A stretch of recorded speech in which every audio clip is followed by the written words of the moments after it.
I got Civilization 7, the new one, on my Switch, but haven't been able to. Haven't sat down and played it yet. Haven't had a moment. But like after this, until the first of the year, I have no. That's what it is. Like Christmas and family. Yeah. So I intend on sitting down and playing some games. 10 hours, or like you'll be up at like 3 a.m. You've played Civ before, haven't you? Oh yeah. You'll be up like at 3 a.m. You'll be like, one more turn. Just one more turn. Yeah. All right. Just about done. We are live whenever you are ready. Yep. All right. Okay. 3. Sneeze it. Yeah. Exercise. It wanted to. Yeah. Okay. Okay. 3, 2. Hello. Welcome back to This Podcast Takes Tokens. I'm Ryan, joined by my brother Derek. You've hit the show where we discuss mainly movies, but things that we grew up enjoying. Yeah. Sometimes comics, sometimes games, sometimes music, just whatever. Mainly movies. Mostly movies. Today we're going to be discussing the 1998 I don't want to say classic. This kind of become a cult classic. Pleasantville, one of my favorite movies. Can't wait to discuss it with you. Stick with us. We'll be right back, and we'll get into the show. All right.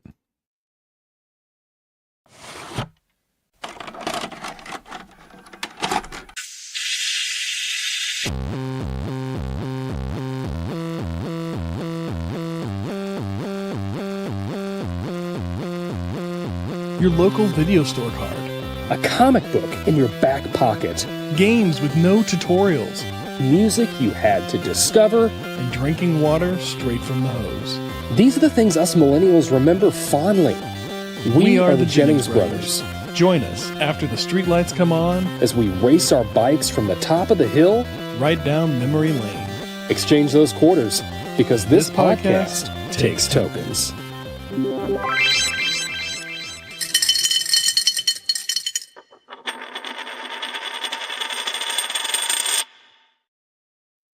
Gee, Derek, I gotta tell you, this movie is probably the most keenest, swellest thing I've ever watched. It's the bee's knees. It's the bee's knees. We're talking Pleasantville. Yeah, it's pleasant. Everything's always pleasant in Pleasantville. Yeah. Hit the numbers real quick. Released October 23rd, 1998. A budget. I couldn't find the exact, so this is just rough estimates. I could find a budget and a gross. Budget, $60 million. You want to take a guess on the gross?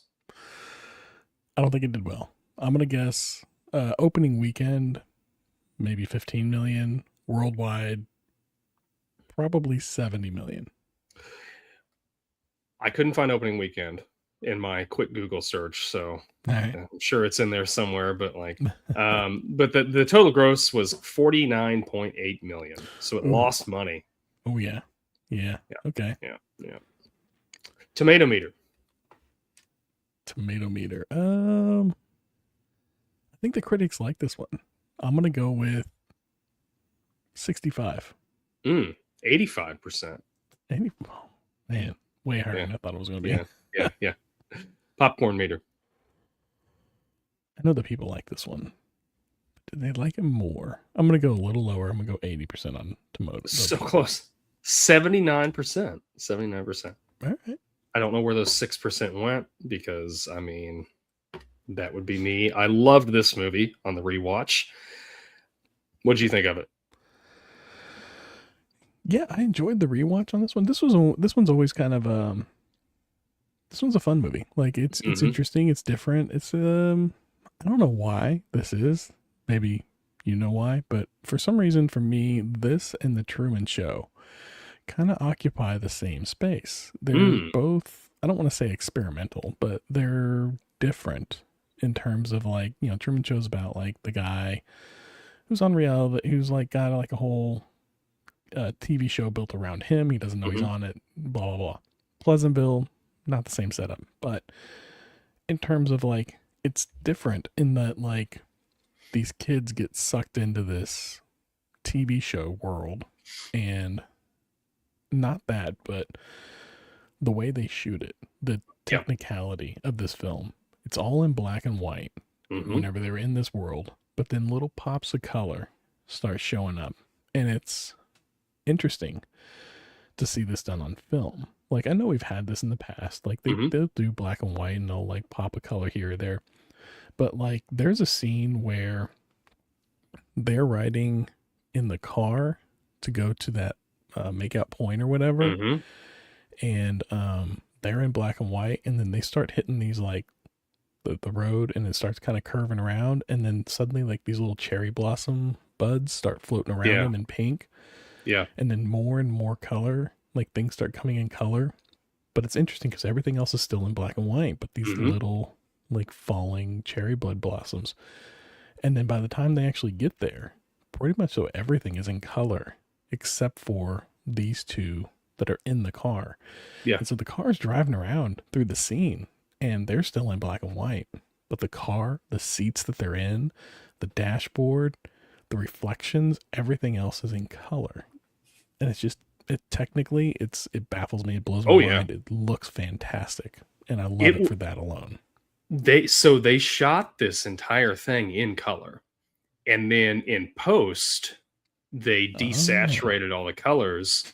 And then they went in digitally and just pulled color back in certain out certain areas. Yeah. So I think I had read like this was the most like, how did they word it? It was like the most technical work anyone had ever done on a movie up to that point until Phantom Menace came out the next year. Oh, okay. Yeah, because like I would imagine like 90% of the film, like they're digitally doing something to every frame. Yeah. But yeah, like I said, visually this film is just, it's stunning. Yeah. And it's amazing. I didn't see it when it first came out. In fact, the first time I saw this movie was probably 5 or 6 years later. And like, I want to say 2003, around there. It's probably the first time I saw it. And it was interesting then. Like it still had the same like, oh, this is different. And it was fun. Like it's a fun little film. But yeah, like, and then there's like all these people in it that at the time, some of them weren't really like, you got like Paul Walker and Tobey Maguire and Reese Witherspoon. Reese Witherspoon was probably out of the three of them the most well known at that point, but even still kind of like up and coming. Yeah. And then you got, Jeff Daniels, William H. Macy, and Joan Allen. Your more established actors. Higher profiled. Pulling it up on that end. And even the mom, she was in Malcolm in the Middle. Yeah. Malcolm in the Middle too. Yeah. Yeah, she was in there. And then Marley Shelton, who played Wendy Peppercorn in The Sandlot. Oh, she was in there. She was that's right. She was the girl that was Bud's girlfriend. Yeah. And I noticed it on this rewatch that I can't remember her name. She was in Psych as the Juliet O'Hara, Detective Juliet O'Hara, and she was in here as one of the girls, like the three girls that is like her best friends or whatever in high school. Yeah. And that was just like, it's just weird. It's different seeing her there, right. It's a lot of who's. I even saw. I didn't see it, but I was reading when I was doing all the research on this. Jenna Fisher is in a scene from The Office. Really? She is in the background as an extra. She's uncredited, but she's an extra at the basketball game. Oh, okay. Yeah. That's funny. Yeah. Huh. So that was interesting. Yeah. And of course you got Don. Like, I was gonna say one of the guys from a movie we did more recently. What was it called again? Detroit Rock City. One of those three guys. He was the best friend in the real world. Friend. Yeah. Yep. Yeah. Don Knotts. Don Knotts. Yeah. Don Lots Knotts of like who's for sure. Yeah. Lots of fun. Yeah. Oh my gosh. I remember watching this movie at our Aunt Kathy's. Our friend Linda told me that I needed to watch it, and they had it over there. And I said, okay. So I watched it and I really enjoyed it. And I was in high school. So probably 2004, 2003, probably around the same time you watched it. And then I ended up buying it. I don't know, shortly after that. And I've owned it ever since. It's been one of those movies I've never, lost, thankfully. Yeah. But I hadn't watched it. It's probably been 5 years since I watched it last. And golly, I mean, this movie, like, I was watching it and I wanted to immediately watch it again after I watched it last night, but it was like 11 o'clock when I finished it up. I'm like, I can't. But man, I don't know what it was this time around. Like, it really like hit me on like some emotional levels, and just like, I was like, oh my gosh, like that scene, like you were talking about when they go up to Lover's Lane and then it's raining and all that, and they end up spending the night there. Yeah. And then Mary Shelton, what's her character's name? Margaret, she wakes up and she's in color. Yeah. Everybody else is in color, and she looks over and like Bud's still just like sitting there looking at his reflection in the water, and he's still in black and white, and he's like crying because he doesn't know why he's, why he can't. Yeah. Why he can't make change. That, yeah. And then like when George is, when Bob comes in and like, you want to be a member of the Chamber of Commerce, or whatever. Oh, yes. Betty, Bob would love some of your great hors d'oeuvres, Betty. Right. But, when he's calling for her, and then it's such a touching scene when Bud is just like helping his mother put on the makeup so that she doesn't like, because she's embarrassed about it or whatever. Yeah. And I don't know. I mean, there's just so many things like in this movie that it,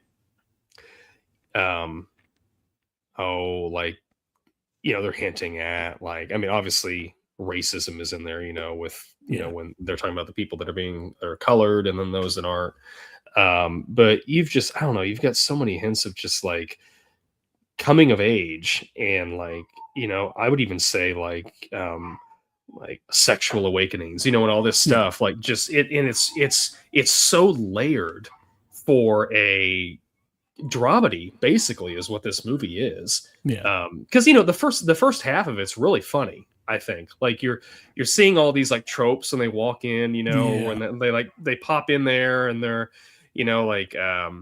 when Reese Witherspoon is like she runs the bathroom, there's no toilets in the bathroom, and it's just different stuff like that. It's so funny, but then there's also like, as the movie goes on, it gets really heavy, and I don't know. It's just, man, it hit me so much different watching it again this time.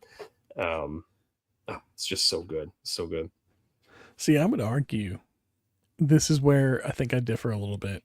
It does start out, it's like really funny, and they're setting up all this stuff, and they're starting to like kind of touch on issues, like you said, like with the racism and sexism and like the different, like even like classism a little bit, and just like, sexual awakening and what it is to be a teenager, all these different things, what it is to be an adult. And they kind of start getting into those, and then I feel like in the second half of the film they just start quickly abandoning all these things that they're trying to say, because I'm watching the film and I'm like, okay, what are they trying to say with all of this? And I don't feel like, I feel like it wanted to say something. It wanted to have a commentary on society, on history in some way. And then it just quickly, towards the end, like the last 30, 45 minutes of the film, it just started going, nope. Moving on. We're done. We're wrapping all the stuff up. We're getting out of here, getting back to the real world, and continuing, and closing out the movie, essentially. Yeah. I do feel like there's missing scenes. Like there's some missing connection points. Like the whole thing with, what's the old guy's name? I don't remember his character's name. The TV repairman guy. Oh, Don Knotts. He's just the repairman, is what the repairman. Yeah.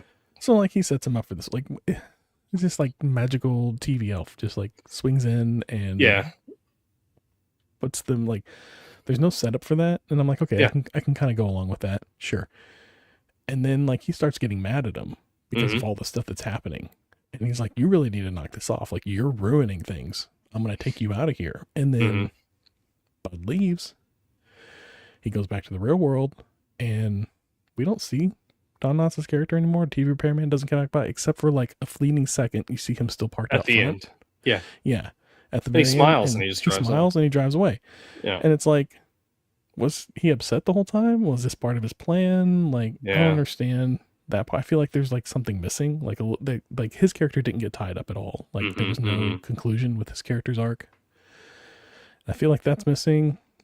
And then his sister, Reese Witherspoon's character, decides to stay behind.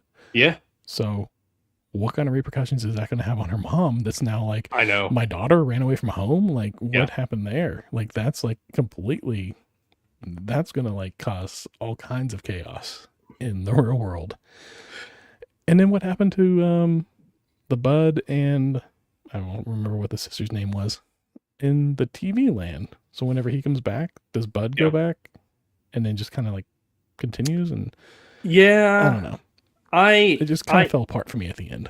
So yeah, I get what you're saying. So with Don Knotts, I feel like the movie, his character is built to be ambiguous. Like, who is this guy? Like, is he a god? Is he like what what is he? We don't know. I'm okay with that. I'm okay with not knowing what he is. Like he hands him this remote. It takes him into the television. And you're like, oh, absolutely. Okay, yeah, like fine, that's fine. The setup is fine. It's just the conclusion part of it. The bug. I did wonder what's David gonna say to his mom about Jennifer? Like, But then I also wondered at the same time, because my wife really likes this movie too. This is one of the few movies I've been able to get her to watch with me since we started the podcast. But I told her, like, at the end when David is heading back into the real world, and Betty and Margaret are there with him and everything, and I'm like, if that were me, like based on the life he had, I wouldn't leave. Like I just stayed there. But I feel like he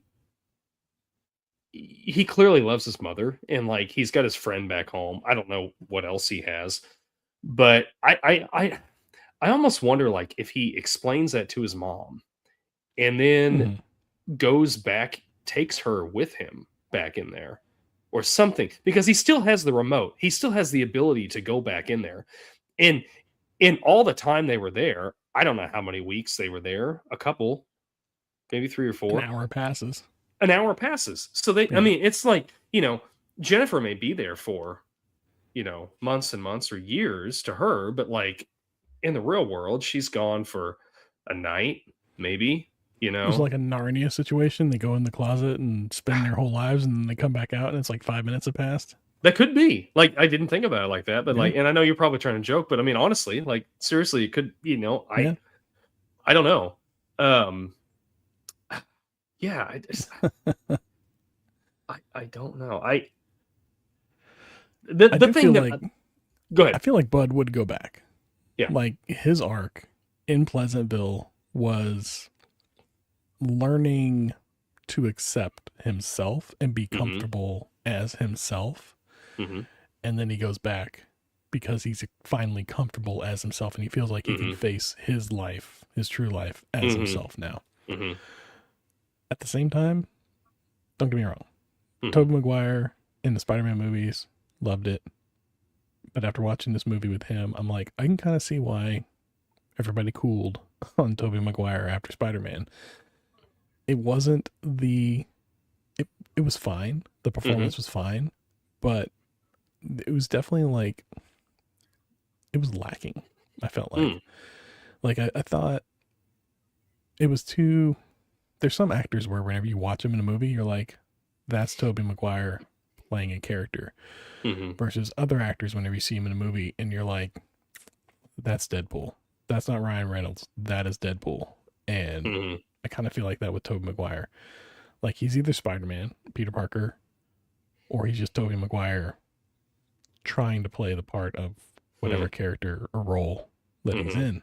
And maybe that's just I just don't appreciate Tobey Maguire perhaps, but I felt like throughout this movie, like it just felt like Tobey Maguire. I don't know. I didn't see it that way. That's fine. I mean, I'm not saying, you know, I'm hearing your point. I felt like the character he was playing was, in reality, he was that dopey kid that before he goes in there. And then when he comes in there and he realizes he's portraying Bud now. And you know, he's basically, he's playing Bud, you know, because he's like, oh, we're in this episode, you know, when Paul Walker's asking him for Mary Sue's, you know, can I pin Mary Sue or whatever? He's like, you know, we're in this episode. And he's like, what? You know, he's such a nerd about the show. You know, he's telling Jennifer, like, you can't do this, or whatever. But I feel like he's doing a very good job at playing somebody that's nerding out over this show, that is really dweeby, like just not popular guy who is now in a position where he is somebody. Okay. I don't know. I've never thought, I guess I'm on the bandwagon where I've never thought Tobey Maguire was a bad actor. I take, like, his performance in Spider-Man 3 is completely the fault of the script, I feel like. The movie that he's in, Brothers, he plays like you should watch that sometime. He plays or something like that. And he's like got PTSD and everything. He is like really, really good in that movie. I haven't seen that one, so. But I think the only dramatic thing I've seen him in was when he did Seabiscuit. Oh yeah. I haven't watched Seabiscuit. So I don't have a huge swath of Tobey Maguire movies to compare him against. Like I think he was in Fear and Loathing in Las Vegas. He was the hitchhiking kid that they picked up. So I don't know. I don't feel like I have a lot to compare him against, but everything I've seen him in, he's playing like some version of the same thing. Of this character. Which works for Spider-Man. Sure. And honestly, like I would say, I think the two standout performances in this movie are Joan Allen and Jeff Daniels. I feel like they're 100%. Just both so, like, Joan Allen, it's such an understated performance, but it's so well done. You feel everything that she's feeling. And the same thing with Jeff Daniels. Like I feel like with Bill, you're just like, you know, people must be really lucky to see colors like that. You know, you're like, oh, man, like I know what you're talking about. You know, like, I don't know. Do Betty and Bill have a history, or whenever they first meet, is that just chemistry? I think that's chemistry. So I had looked into this because the ending with that Betty, I want to talk about too. And with Betty and George on the bench. And then Betty like the camera goes to Betty and it goes back and it's Bill. What I think happened there is because there was so many changes in the show, basically, because you know, we're still in a television show. Like there was all these changes. The characters are changing in the show.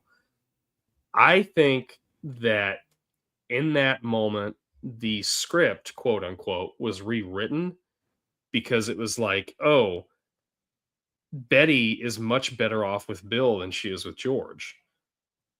So like, they, in that moment, like, because it, you know, the whole thing is like talking about how things don't have to be set a certain way. Like, you know, life doesn't have to be on the old TV shows where, you know, like Leave It to Beaver and stuff like that. Things are formulaic and, you know, it follows a certain rhythm, and they're kind of upsetting that, if you will. Okay. And that's what I feel like happened. It's a little too, I think that might be a little too, I don't know, not meta, but like subversive? No. Yeah, I feel like that might go that went over my head. Oh, and sure, probably go over most people's heads, and they're going to see this, and they're going to see this ending, and they're going to be like, that makes absolutely no sense. And absolutely. every time I watch the movie, the last 5 minutes, I'm like, none of this makes any sense. Like, it just feels like they threw some stuff at the screen, and they were like, there's your ending, we're done, make of it what you want, and then walked away. And I don't like those so much.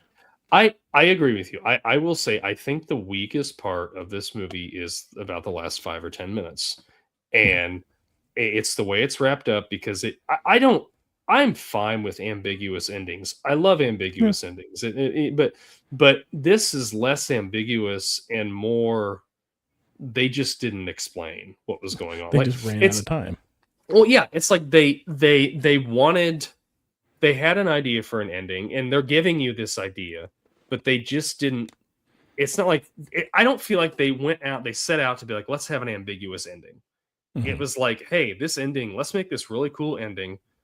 Oh, shoot, we're in post. We never shot that. This movie comes out in like a month, and we forgot to shoot those scenes. Yeah. That's definitely what it feels like. Yeah, and they worked with what they had. It does. Like, I'm fine with Jennifer staying. I get that. Like, that works with her character. To, she's done with this other life she was living.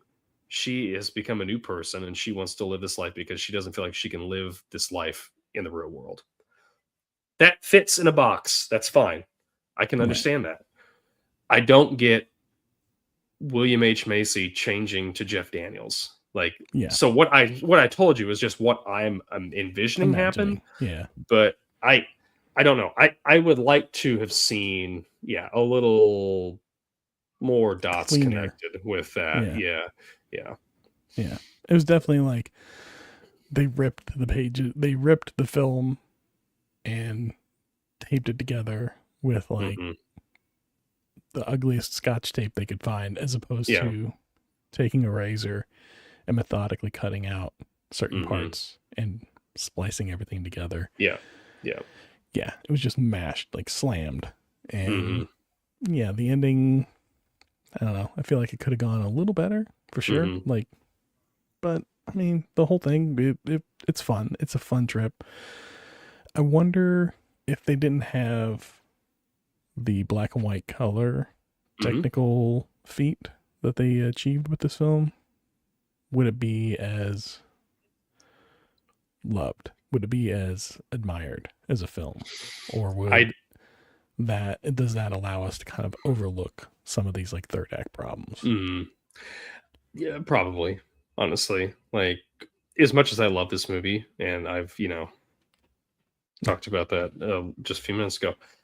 Yeah, I think that if you take out the technical achievements in this, and they go into this world and it's still color, like they're just in this, okay, they're in a TV show.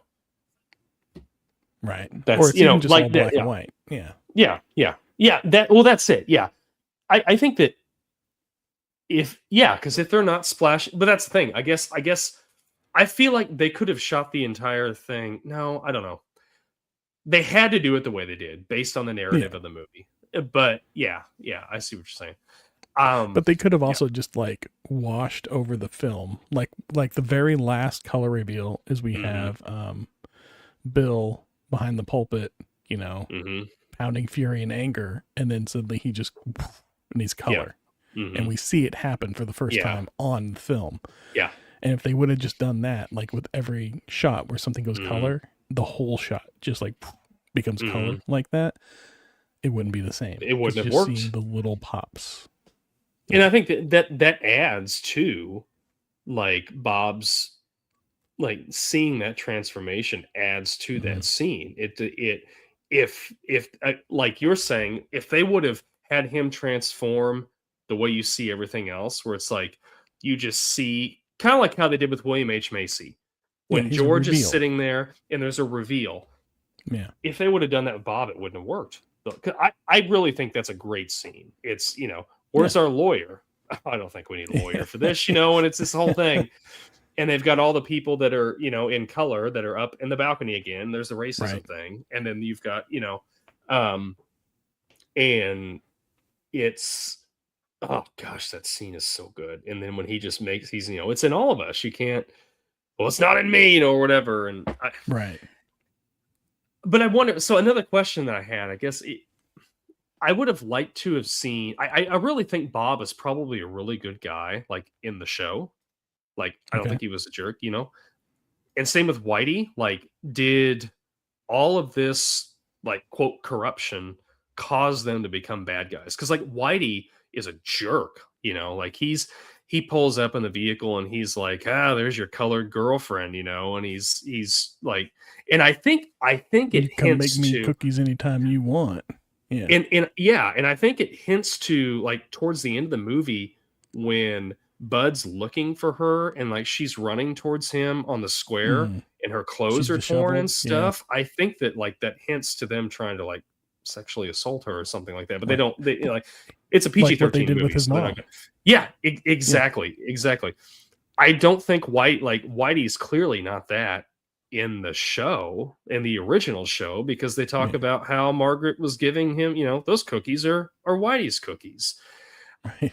I just think it's interesting. A little bit, probably the most dead-on double entendre throughout the whole film. Whenever he's talking about those are Whitey's cookies, you don't get Whitey's cookies. Yeah. And I like that. I like how the color and the finding yourself or whatever you want to call it. Like there's a lot of good that comes out of it, but then there's also like it corrupts some people, like the lack of, I guess. I don't know. It's just, yeah.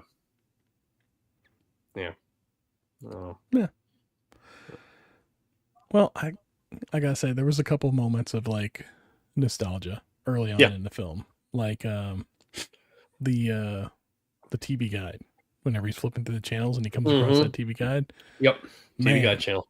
Yep. I remember just sitting there watching that TV guide, waiting for it to scroll around to see what was going to be coming on and the different channels and everything. It's like, like we complain now about like, oh man, I go on Netflix and I just scroll and scroll and scroll looking for what to watch next. It's the same thing. We did the same thing in the 90s. Yeah. We just turned it on one channel and sat there and watched it. Yep. And if you spaced out and you missed your section, you had to wait like 5 minutes for the whole thing to like circle back around again. Yep. But that brought me back a little bit. I thought that was fun. I was watching this and I'm like, well, there's two things around that scene that kind of popped out to me. One was they were fighting over the TV. And at first I forgot they had a TV upstairs, but I'm like, oh my gosh, I looked over at Mindy. I'm like, remember the days when we just had one television in the house? Right. But even then, like two TV, like now we have a room and like, or we have a TV in our bedroom. In every room. Right. The kids have, like there's, and then back then, if you had two TVs, the second one, which was upstairs, was almost always black and white or way older. Yeah. Yeah. Or it was like super small, or it was the inferior television set. Yeah. Like the nice one was going to be in your living room. Absolutely. But I'm watching and I'm like, oh gosh, I told my wife, I said, if this were like shot today, it'd be like a Netflix binge of the show. It's not going to be, this thing that's on. Couldn't be done today. Yeah. No. It was definitely like one of those time capsule moments for sure that like we'll never experience again. Yeah. I mean, there's some version of it. Like there's artificial timelines on things now. There's these artificial like events that occur now. Like my son has gotten back into Fortnite and they have all these quote unquote events where they got to be on at a certain time on a certain day to experience it. And it's like, yeah, but like that's manufactured. That's not the same as waiting for your show to go live and watch it with everybody else. And that's the only time you can watch it unless you record it. Right. And then it's done. Yeah. What about the $1,000 prize for the contest? And you get to go to the Pleasantville of your choice, I guess.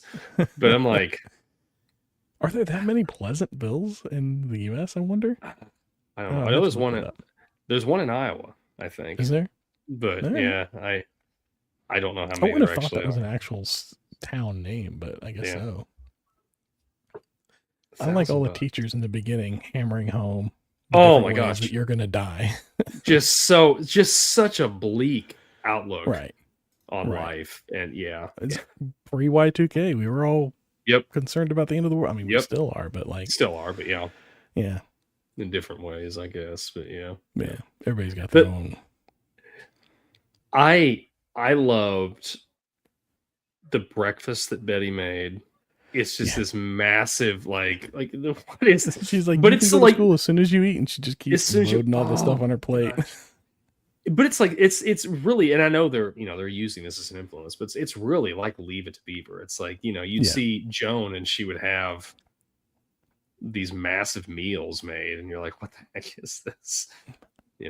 But there was that, and then the other thing that made me chuckle was when Bud first walks outside and that fire engine comes by and they're helping the cat out of the tree. Yes, they're all in like formation. I like whenever they throw the ladder on the tree and the three guys are standing at the bottom perfectly still and they don't move, and it's like a freeze frame. Or whenever he goes into the high school and he's in basketball and nobody can miss a basket. Like no matter how he throws it, it just goes in. Funny. It was great. So funny. He just kicks it and it bing, and it swishes. But then when he tells Whitey, or not Whitey, when he tells Skip, Skip, I don't think that's a good idea to ask, Mary Sue out right now. He's like, I don't know what I'd do if she wouldn't go out with me. And then he like frustratingly throws it and it doesn't go in. Right. And it's that shot. It's that shot. Yeah. The ball, it like follows the ball and everybody's like staring at it. And did you hear the coach? He's don't touch it. Don't touch it. Nobody touch it. Just let it go. Let it go. And then after they've all come back from Lover's Lane, after Skip's told them about what he did. Right. They all go to shoot and nobody hits it. Yeah. It's just it's great. And then they end up losing the game, like 14-90 or something like that. Yeah, it's really bad. And that's one of my favorite lines is when the men are in the barber shop and they're talking and they're like, maybe that's where they get the saying, you can't win them all. Yeah. And then Bob comes in and he's like, well, tell me this. If they've never lost and they've never tied, isn't that winning them all? And, yeah, I guess it is winning them all. But and who are they playing? Because there's nothing outside of Pleasantville. There's nothing outside of those two streets. But then like they show like the wide shot and you can see like all the different streets. Like all the houses are on different streets. I'm like, your house isn't, there's not a name to the street your house is on? Yeah. Yeah. But I like whenever they're in that barber scene and the mayor guy walks in. And the guy that's in the chair, he gets up, he's like, oh, here, let me get you a chair. And he's like, no, don't worry. I'm not going to kick you out of your chair. And then he just proceeds to sit down and get set up for his haircut. Yeah. You could just, that was the perfect setup for, this guy's a jerk. He's a jerk. And here it is. Yeah. And I love whenever they just tell you under no uncertain terms who the character is whenever they introduce you. And it's easy whenever the character's a jerk. Yeah. Well, all right, I got one more point I want to make. Yeah. Okay.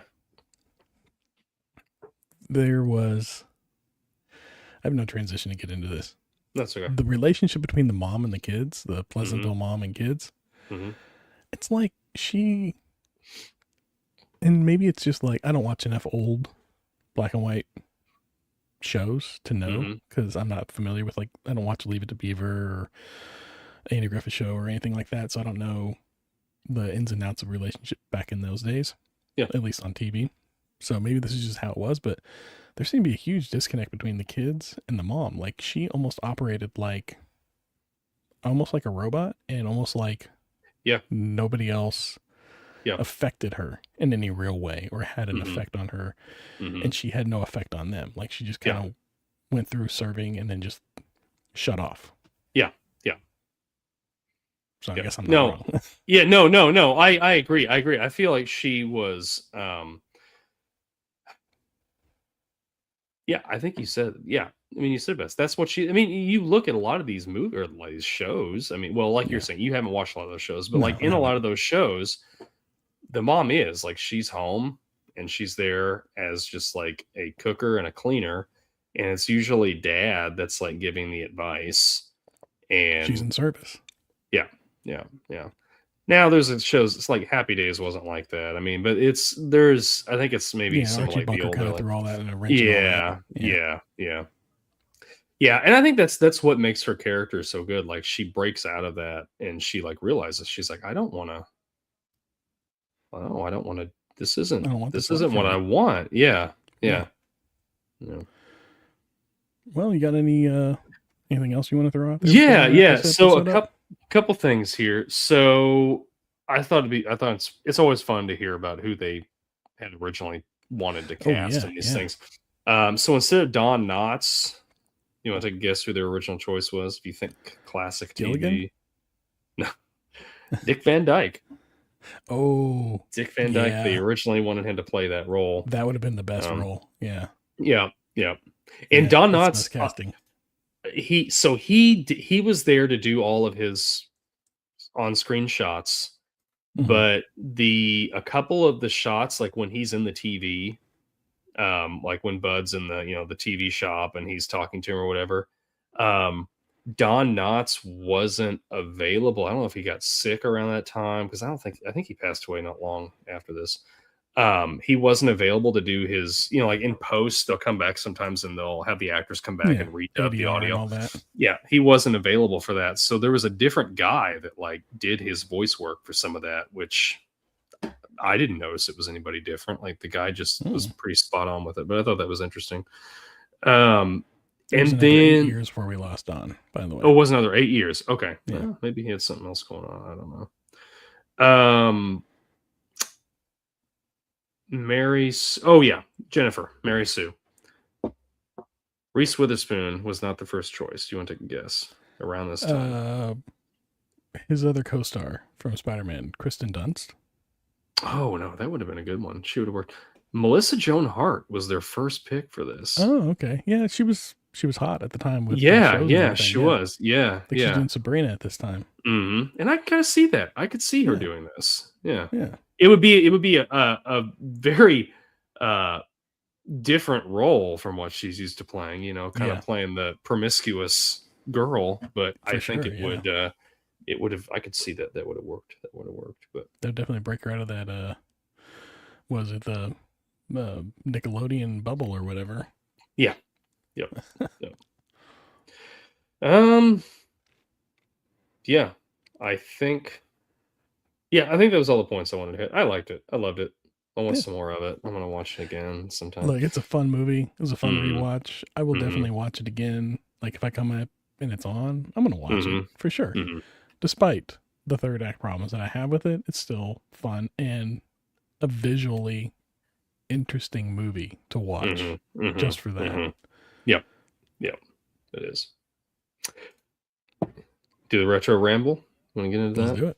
Okay. So my question for you last week was, what is your favorite classic TV show? And my stipulation was like pre-1990, I think. Yeah. Which is weird. Classic TV, like pre-1990. Like, yeah. Like, that's classic TV at this point.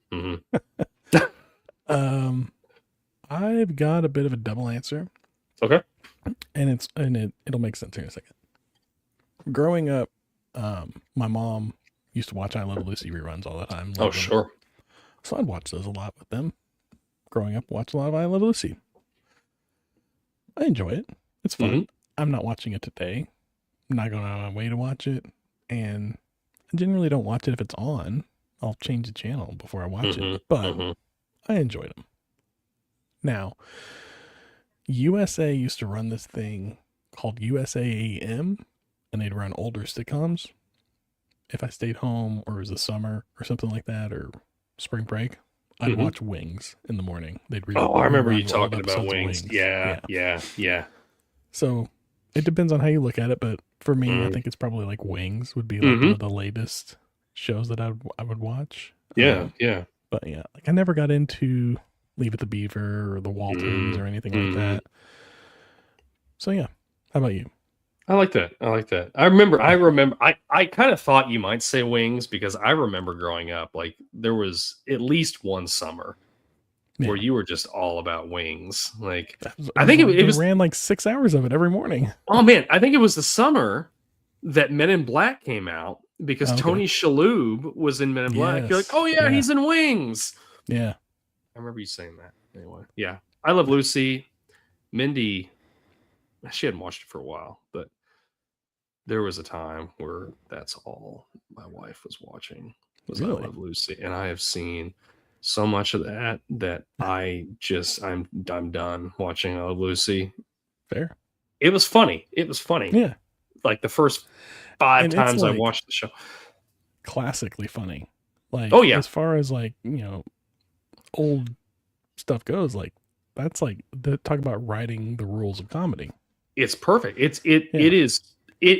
deserves every bit of praise it gets. Absolutely. Like my distaste for it is not because of the content, it's just because I've seen it so many times. Right. Like I don't want to watch it again. But yeah, so my favorite classic TV show, you actually had said it, is the Waltons. Well, I love the Waltons. I love it so much. I own the entire series on disc. I've watched it how many times. As soon as you asked this question, I was like, he's gonna say the Waltons. I know it. Yeah. Honestly, like there was a part of me that was like, I used to watch a lot of Happy Days, and I still like Happy Days, but I can't. The Waltons are my jam. I still like watch it once in a while. Like I remember when I was really into it, it was like there was it was maybe 2013 or something where I really got heavy into it because my grandmother watched it a lot, and I would come over and she had some of the. I think she had like first 2 seasons on disc. Actually, I think the first 2 seasons that I have are hers. But we would watch those and she loved them. And that's kind of where I started liking it at. And then after she passed away, I kind of made me feel a little closer to her, I guess, by watching the Waltons again. Okay. So then I ended up like buying the rest of the seasons and all that. And I just, oh my gosh, there was like, I think a fall or like a winter or something where I would come home from work. I wasn't in college yet. And I just would watch that. I'd get home from work and I'd make dinner and I'd sit down and I'd watch it till like 10 o'clock and then go to bed, then get up and go to work again. And I'd binge through the entire series. And I remember being like genuinely upset that I could not go live on Walton's Mountain. Like, I know it's so ridiculous, but yeah. So what is it about like the Waltons that, because like for me, like shows, like I like shows whenever they resonate with me and I feel like a relationship with them. And I don't feel like I don't feel like a residency or a relationship with these older shows, especially like one set in the 50s and stuff like that. It just doesn't resonate with me. So that's why I'm kind of out on the older stuff, but you're into it. So what is it about it that gets you? Is it just the nostalgia? With the Waltons specifically, I think it's a little bit of the nostalgia. So it takes place like during the Depression and like during the 1930s and everything. And it's a lot of the like Walton's Mountain is a really small community, and it reminds me a lot of like where like my mom and her family grew up at, like in Cowgill, Missouri, and then like over in like Laclede, where like our family's from, and it reminds me of those small towns, and just like it's a sense of community because everybody knows everybody. Everybody's out there like watching out for everybody, and then it's just the tightness of the family. We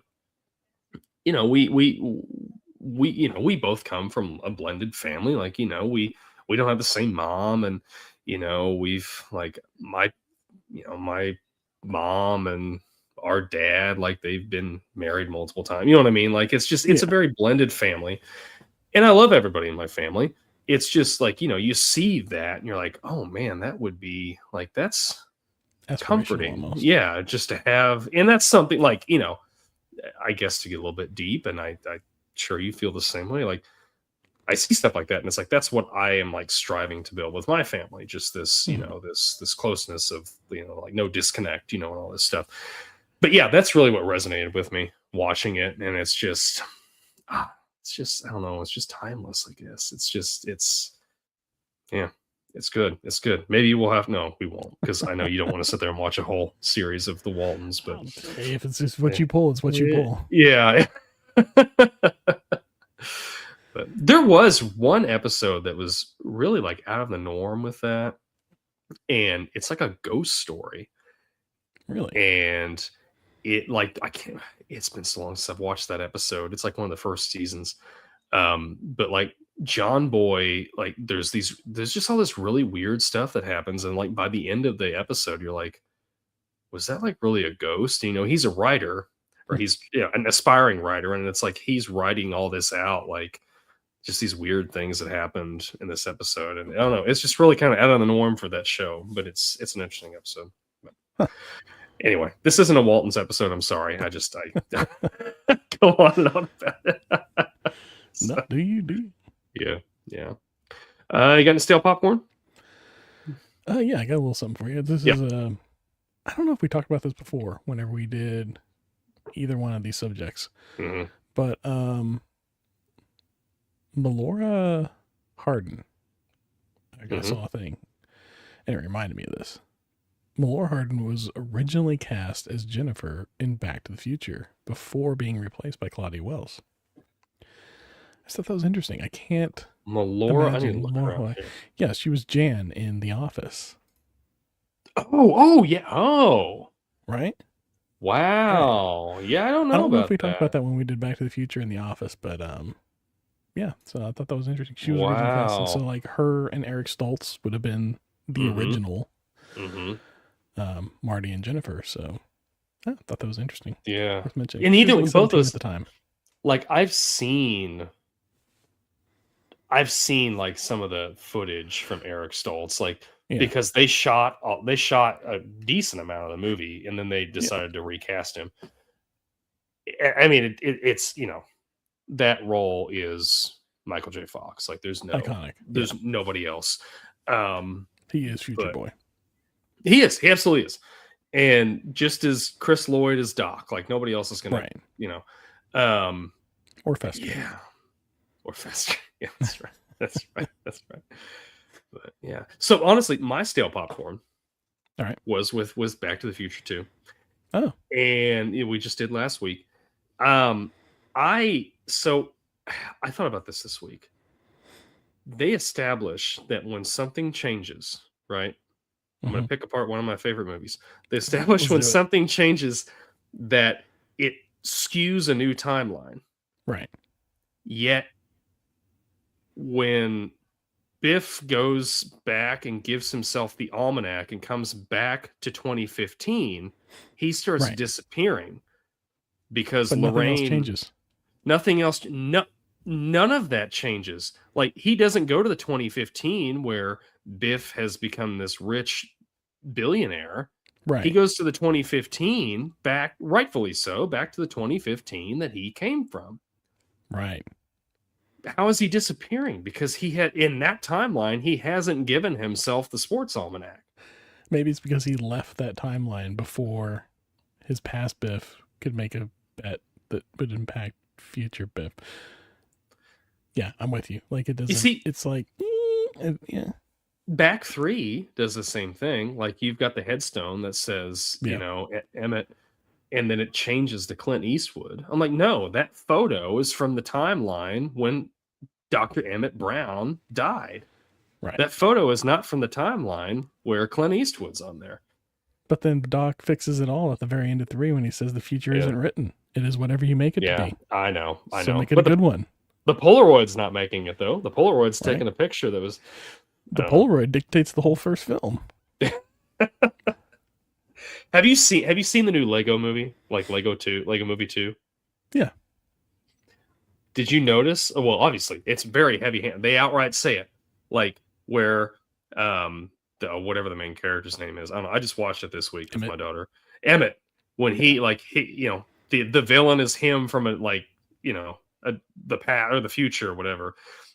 And then he starts they change the past to the future, and he just starts disappearing. And he's like, "Oh, I'm disappearing. Like, I'm Back to the Futuring it." And he's like, "What are you talking about?" "Oh, Back to the Future. It's a classic movie. You should really check it out." And he's disappearing as he's saying it. It's so funny.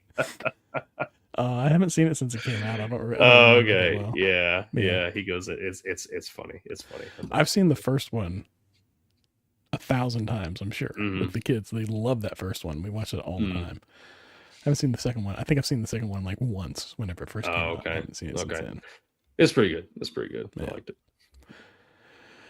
All right. Well, that's all we got. That's it. Well, I kind of screwed up. Uh-oh. I didn't come up with the Retro Ramble for this week. Oh, no! Oh, no! I know. I fumbled the ball. Fumbled the ball. No. I mean, you're used to that by now, but I did it. I'm sorry. That's okay. That's okay. That's okay. You can just give it to me off of the show. It's going to be a surprise next week for everybody. Yeah. Yeah. And then for me too, because I just forgot. we filmed early. We went early this week. It threw me all off. And anyways, I'll go ahead and let you know next week, or next episode, I should say. We're going to be, discussing our, top 3 video games for couch co-op. Our top 3 2-player video games. Yep. So 2 or more. Like, it could be more, but old school couch co-op, none of this online stuff, but each of our top 3 favorite couch co-op games. So yeah, join us for that. And I'll bring you a Retro Ramble, and we'll surprise everybody with it next week. That's my Retro Rambles. Next week's gonna be a surprise because Derek forgot. Yeah. That's okay. All right, well, that's okay. Thank you everybody for watching, listening, putting up with me forgetting things. This has been This Podcast Takes Tokens. Make sure you don't miss a single episode. Come up with your own Retro Rambles and subscribe wherever you are. As always, be kind, rewind, and we will see you all next time. Go Jags, Duval. What? Yeah. Just abandon the Chiefs like that. I told you, it's no secret that I've been a Jags fan. It's just nice. And hey, I've got another team that's actually doing surprisingly well this year. It's all right. We all got a backup. You got to have a backup in the NFL and a backup for your backup sometimes. Yeah. Especially if you're a Browns fan. I think if you're a Browns fan, you don't have your picker screwed. You just don't have high aspirations in general. Which, to be honest, I haven't had high aspirations for the Jags for a while, but no, dude. I can't believe I forgot the Retro Ramble. Like, I thought I was all ready. I just completely forgot that I needed to come up with that this week. Yep. Anyways, I would have come up with something throughout the episode, but I didn't notice it until we got down to that part. And I was like, oh, yeah. It's hard to, try to think of something on the fly like that. Yeah. But, yeah. Anyways, I think we're all good. I'm going to go ahead and end the stream. Oh, anybody that is, if you're listening, you're watching us or whatever, we appreciate you so much that we're going to tell you that we're going to take a couple, probably a week and a half off here. So for the holidays, we've done a few extra couple episodes. We're going to take some time off with